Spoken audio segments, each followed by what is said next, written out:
Aujourd'hui, prenons le temps d'étudier la signification de la prière avec le sermon intitulé « La prière et la puissance du Saint-Esprit ». D'après les enseignements des 66 livres de la Bible, la prière est un outil très important qui fait appel à la puissance de Dieu.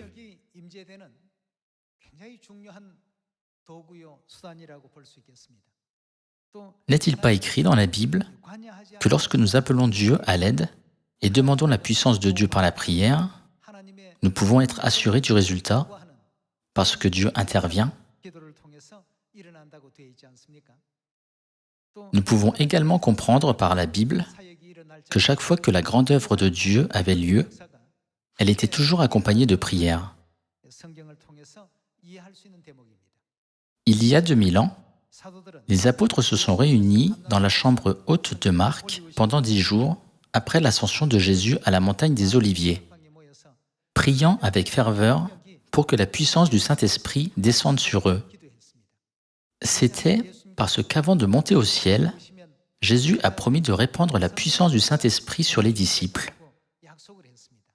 Il leur a demandé de rester à Jérusalem et d'attendre jusqu'à ce qu'ils reçoivent la puissance du Saint-Esprit.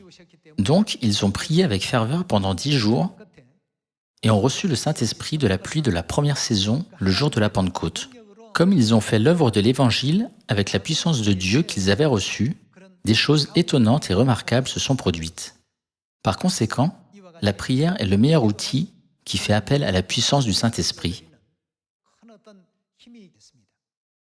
C'est pourquoi Dieu nous enseigne que quoi que nous fassions, nous devons le faire par la prière. Dieu nous enseigne-t-il pas également que la prière est plus rapide que tout autre moyen de communication existant dans le monde? Autrefois, lorsque les gens transmettaient une nouvelle, ils utilisaient le courrier ordinaire ou le courrier express. Les gens n'utilisent plus les services postaux autant qu'avant. Alors vous ne le savez peut-être pas bien. Aujourd'hui, les gens utilisent l'email. De nos jours, les gens utilisent des applications de chat qui sont encore plus rapides que l'email. Et via ces applications, vous pouvez immédiatement contacter des personnes dans d'autres pays. Cependant, il existe même un moyen de communication plus rapide. C'est ce qu'on appelle le Nimail. Ni signifie genou en anglais. Le Nimail que vous envoyez à genoux est le moyen de communication le plus rapide. L'ange Gabriel a reçu la réponse de Dieu à la prière de Daniel et la lui a transmise, avant même que Daniel finisse de prier, n'est-ce pas? Par conséquent, la prière est un élément très essentiel dans notre vie de foi. Lisons Matthieu, chapitre 7, verset 7. « Demandez, et l'on vous donnera. Cherchez, et vous trouverez. Frappez, et l'on vous ouvrira. Car quiconque demande, reçoit. » Ce ne sont pas mes paroles, mais ce sont les paroles données par Dieu lorsqu'il est venu sur cette terre en chair il y a 2000 ans. Car quiconque demande, reçoit. Celui qui cherche, trouve. Et l'on ouvre à celui qui frappe. Verset 9. Lequel de vous donnera une pierre à son fils, s'il lui demande du pain? Ou, s'il demande un poisson, lui donnera-t-il un serpent? Si donc, méchant comme vous l'êtes, vous savez donner de bonnes choses à vos enfants, à combien plus forte raison votre Père qui est dans les cieux donnera-t-il de bonnes choses à ceux qui les lui demandent? Ici, Dieu a dit, « Demandez, et l'on vous donnera tout ce que vous demandez. » Par conséquent, demandons diligemment. Dieu a dit, « Priez, et l'on vous donnera. Cherchez, et vous trouverez. Frappez, et l'on vous ouvrira. » S'il y a quelque chose dans notre vie qui nous a fait nous sentir piégés ou frustrés, ou s'il y a quelque chose qui semble n'avoir aucune solution, nous devons frapper et demander sincèrement sous la grâce de Père et Mère. Lorsque nous frappons, nous ne devons pas frapper une seule fois. Si cela ne s'ouvre pas, nous devons continuer à frapper jusqu'à ce qu'il s'ouvre. C'est pourquoi Dieu a dit, même les gens de ce monde donnent à leurs enfants ce qu'ils demandent. À combien plus forte raison, Dieu qui est dans les cieux, vous donnera-t-il ce que vous demandez? Allons à Marc, chapitre 9. Nous le savons bien, mais parfois, nous ne le mettons pas en pratique. En conséquence, nous ne parvenons pas à goûter et à sentir ce que Dieu nous a promis. Dans Marc, chapitre 9, verset 25, il est écrit « Jésus, voyant accourir la foule, menaça l'esprit impur et lui dit « Esprit muet et sourd, je te l'ordonne, sors de cet enfant et n'y rentre plus. » Et il sortit, en poussant des cris et en l'agitant avec une grande violence. L'enfant devint comme mort, de sorte que plusieurs disaient qu'il était mort. Mais Jésus, l'ayant pris par la main, le fit lever, et il se tint debout. Quand Jésus fut entré dans la maison, ses disciples lui demandèrent en particulier « Pourquoi n'avons-nous pu chasser cet esprit ?» Il leur dit « Cette espèce-là ne peut sortir que par la prière. »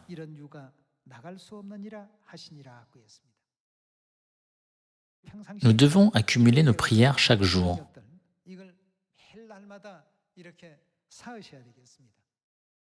La Bible ne dit-elle pas que Dieu répondra finalement à toutes nos prières une fois que nos prières demandant la puissance de Dieu seront accumulées et si nos prières sont conformes à la volonté de Dieu? Dieu a clairement dit « Si vous demandez, l'on vous donnera. Si vous cherchez, vous trouverez. Si vous frappez, l'on vous ouvrira. » C'est la promesse de Dieu. Dieu ne dit jamais un mensonge ni ne fait une promesse qu'il ne peut pas tenir, contrairement aux hommes.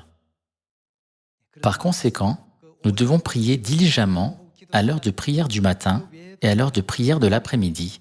Nous devons également prier pour tout ce que nous faisons tout au long de la journée. Lorsque nous prions, nous devons croire à la promesse de Dieu. Si vous demandez, l'on vous donnera. Si vous frappez, l'on vous ouvrira. Si vous cherchez, vous trouverez. Il y a beaucoup d'exemples des pères de la foi qui ont reçu des bénédictions par la prière. Par la prière d'Élie, les 850 faux prophètes ont été vaincus sur le mont Carmel. Par la prière de Josué, Dieu a fait que le soleil s'arrête toute la journée et a empêché la lune de se lever pendant un combat. Une telle puissance étonnante a été déployée comme Dieu a répondu à sa prière. La prière que Jésus a offerte sur la montagne des Oliviers n'a-t-elle pas entraîné l'œuvre étonnante consistant à conduire toute l'humanité au salut? La prière est vraiment essentielle pour nous tous qui croyons en Dieu. Lorsque nous prions, nous ne devons pas simplement nous répéter sans cesse sans foi, mais nous devons avoir la foi dans la puissance de la prière de tout notre cœur. Demandez et l'on vous donnera. Cherchez et vous trouverez. Frappez et l'on vous ouvrira. C'est la promesse de Dieu. Puisque Dieu a fait cette promesse à l'humanité lorsqu'il est venu sur cette terre en chair, demandons diligemment la puissance du Saint-Esprit de Dieu et faisons l'expérience de la grande puissance de la prière pour que l'Évangile soit prêché dans la Samarie et jusqu'aux extrémités de la terre.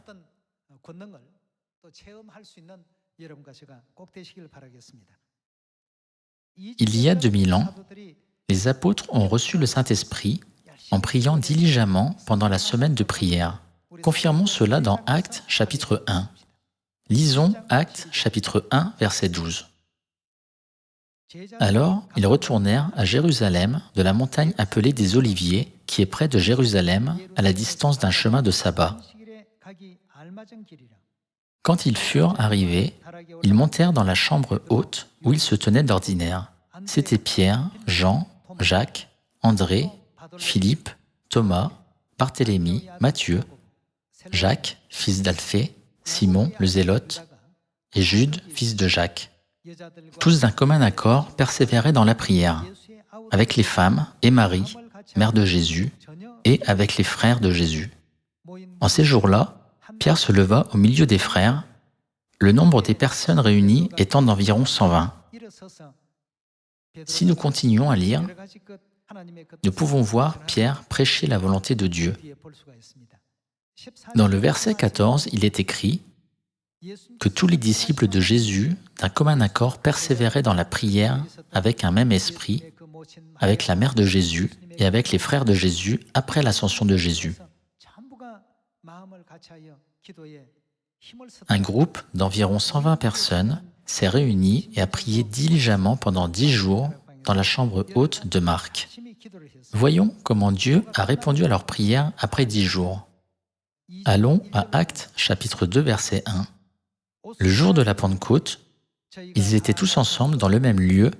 Tout à coup, il vint du ciel un bruit comme celui d'un vent impétueux, et il remplit toute la maison où ils étaient assis.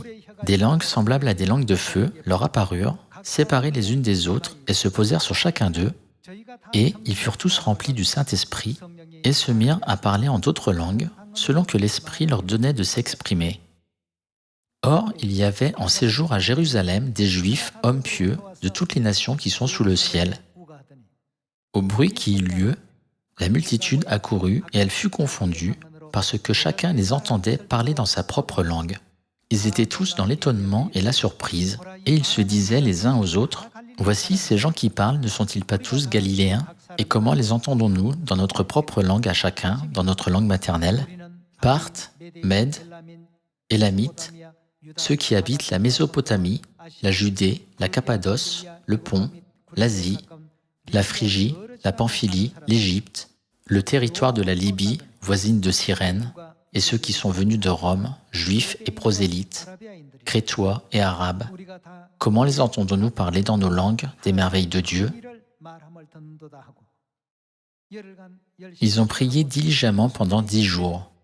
Lorsque le jour de la Pentecôte est venu, tous les saints de l'Église primitive ont reçu la puissance du Saint-Esprit de Dieu et l'Évangile a été prêché rapidement.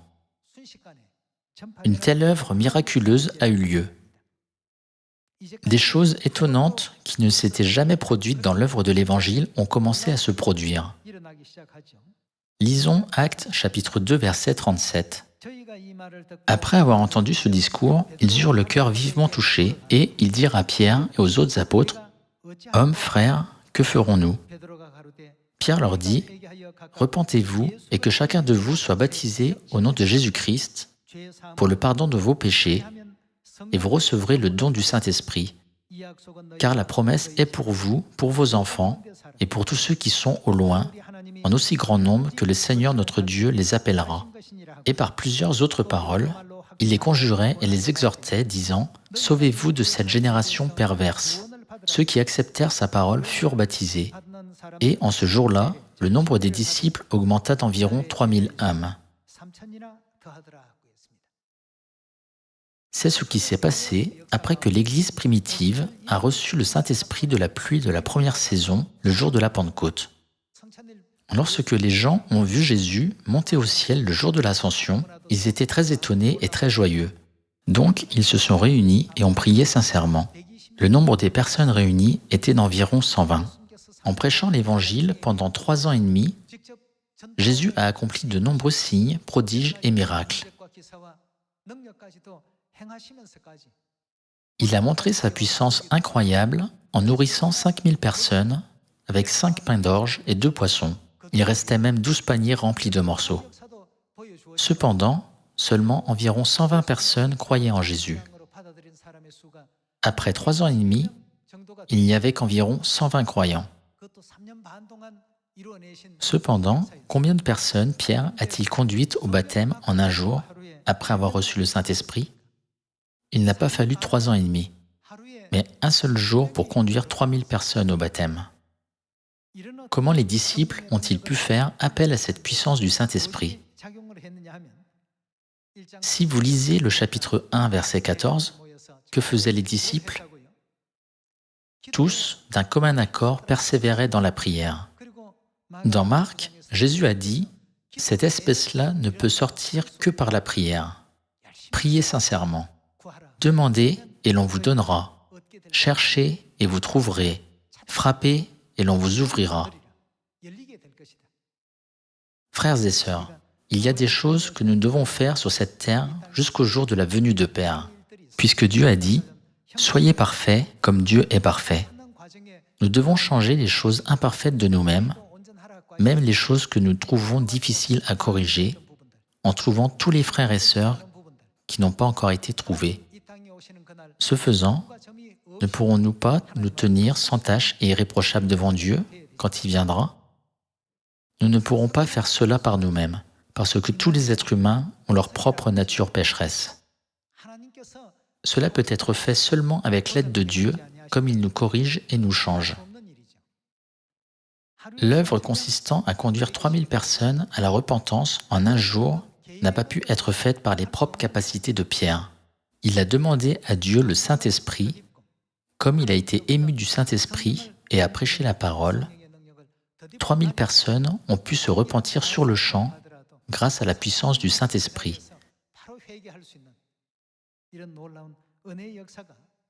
Cette œuvre remarquable a été accomplie par la prière.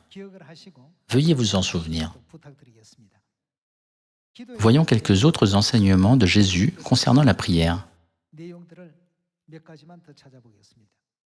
Dans Luc, chapitre 11, verset 5, il est écrit « Il leur dit encore, si l'un de vous a un ami, et qu'il aille le trouver au milieu de la nuit pour lui dire « Ami, prête-moi 3 pains, car un de mes amis est arrivé de voyage chez moi, et je n'ai rien à lui offrir. » Et si, de l'intérieur de sa maison, cet ami lui répond « Ne m'importune pas, la porte est déjà fermée, mes enfants et moi nous sommes au lit, je ne puis me lever pour te donner des pains, je vous le dis, même s'il ne se levait pas pour les lui donner parce que c'est son ami, il se lèverait à cause de son importunité et lui donnerait tout ce dont il a besoin.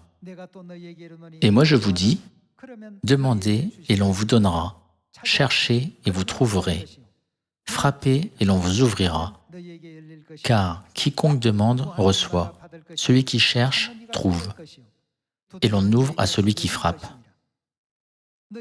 Quel est parmi vous le père qui donnera une pierre à son fils s'il lui demande du pain? Ou s'il demande un poisson, lui donnera-t-il un serpent au lieu d'un poisson? Ou s'il demande un œuf, lui donnera-t-il un scorpion? Si donc, méchants comme vous l'êtes, vous savez donner de bonnes choses à vos enfants, à combien plus forte raison le Père Céleste donnera-t-il le Saint-Esprit à ceux qui lui demandent?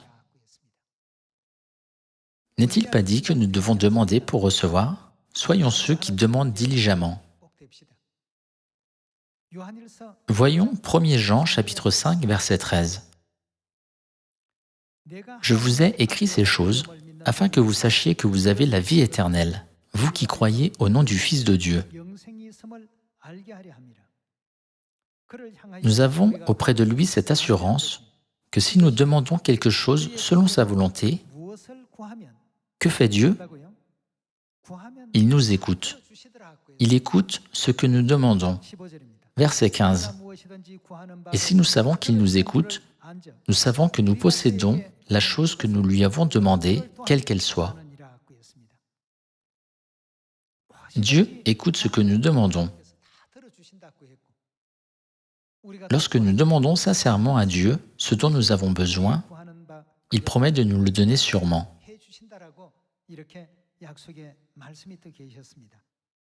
Voyons 1 Jean chapitre 3 verset 20. Car si notre cœur nous condamne, Dieu est plus grand que notre cœur, et il connaît toutes choses. Bien-aimés, si notre cœur ne nous condamne pas, nous avons de l'assurance devant Dieu. Quoi que ce soit que nous demandions, nous le recevons de lui, parce que nous gardons ses commandements et que nous faisons ce qui lui est agréable. Ici aussi, il est écrit, « Quoi que ce soit que nous demandions, nous le recevons de lui. » Si Dieu ne nous donnait pas ce que nous demandions, il ne dirait pas dans de nombreuses parties de la Bible, « Si vous priez, vous recevrez et trouverez tout. » et la porte vous sera ouverte. Ne pensez-vous pas? David a offert de nombreuses prières à Dieu chaque jour.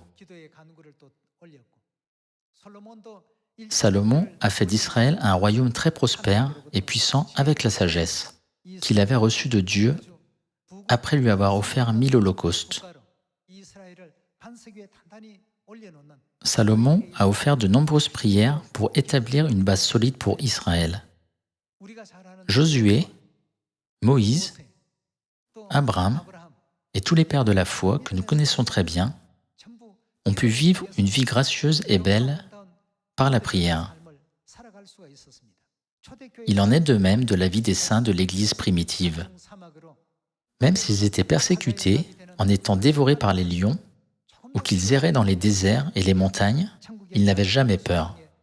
Au contraire, leurs lampes d'espoir pour le royaume éternel des cieux ne se sont jamais éteintes. N'était-ce pas grâce à la puissance de la prière que Dieu leur avait promise? J'espère que nous prierons tous diligemment avec foi pour tout ce qui nous manque encore, et que cet évangile sera prêché dans la Samarie et jusqu'aux extrémités de la terre le plus vite possible, afin que Père vienne nous emmener rapidement dans notre maison céleste éternelle. Je souhaite que Dieu ouvre les yeux, les oreilles et le cœur de nos frères et sœurs perdus. Nous ne devons pas rester silencieux, mais prêcher l'Évangile avec diligence, en sonnant de la trompette avec le message « Venez vite à Père Céleste et à Mère Céleste », qui sont l'Esprit et l'Épouse. Prions avec foi. Dieu dit qu'il nous donnera ce que nous lui demandons. Croyez-vous cela?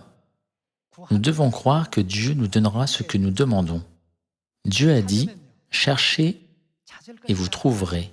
Dieu nous a donné une condition préalable, c'est-à-dire chercher. Par conséquent, nous devons faire un effort pour chercher.